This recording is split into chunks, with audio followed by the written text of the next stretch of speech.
बातमी समोर येते। छत्रपती संभाजीनगरच्या पैठणखेडा आश्रमशाळेची दुर्दशा झाली आहे। श्रीकृष्ण प्राथमिक आश्रमशाळेत खोल्या जीर्ण झाल्यात, दरवाजे तुटलेले, स्वयंपाकगृह अस्वच्छ आहे, मूलभूत सुविधांचा अभाव दिसून येतोय। विद्यार्थ्यांच्या निवासाची परिस्थितीही चिंताजनक आहे। आश्रमशाळेतील विद्यार्थ्यांच्या सुरक्षेचा प्रश्न अधिक गंभीर बनत चाललाय। प्रशासनाने आता तातडीने इमारत स्वच्छता, निवास आणि आवश्यक सुविधांची दुरुस्ती करून विद्यार्थ्यांना सुरक्षित वातावरण उपलब्ध करून देणं गरजेचं आहे। तर विद्यार्थ्यांच्या सुरक्षिततेचा प्रश्न हा गंभीर होत चाललेला आहे। दरवाजे तुटलेले, स्वयंपाकगृह अस्वच्छ आहेत।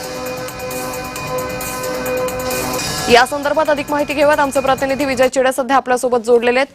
विजय, आश्रमशाळेची दुर्दशा झाली आहे, मूलभूत सुविधांचा अभाव दिसून येतोय, काय अधिक माहिती? नक्कीच अंकिता, जर पहिलं तर संपूर्ण धक्कादायक प्रकार जो आहे तो पैठण तालुक्यातील पैठणखेडा येथील श्रीकृष्ण प्राथमिक आश्रमशाळेमधील आहे।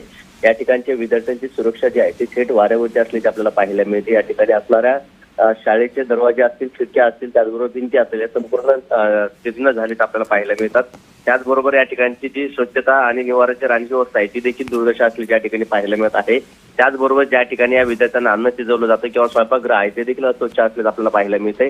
हे संपूर्ण व्हिडिओ जे आहे ते आता माध्यमासमोर आलेले पाहायला मिळतात। त्याच अनुषंगाने बाल समाज कल्याण विभागाने देखील इथे दखल घेतली असून आता या शाळेची पाहणी केलेली आहे। त्याचबरोबर बाल समाज कल्याण यासाठी निधी देखील दरवर्षी खर्च केला जातो। त्याचबरोबर या शाळेसाठी असणाऱ्या विद्यार्थ्यांना प्रतिवर्ष जे पुरवठा केला जातो त्याचा देखील निधी जो आहे तो वर्ग केला जातो। त्याचबरोबर शाळा दुरुस्तीसाठी देखील खर्च केला जातो। मात्र तरी देखील जर बघितलं तर या आश्रमशाळा ज्या आहे त्या दुरावस्था या ठिकाणी होत असल्याची पाहायला मिळतात। त्यामुळे आता प्रशासनाने देखील याकडे लक्ष देणं गरजेचं आहे।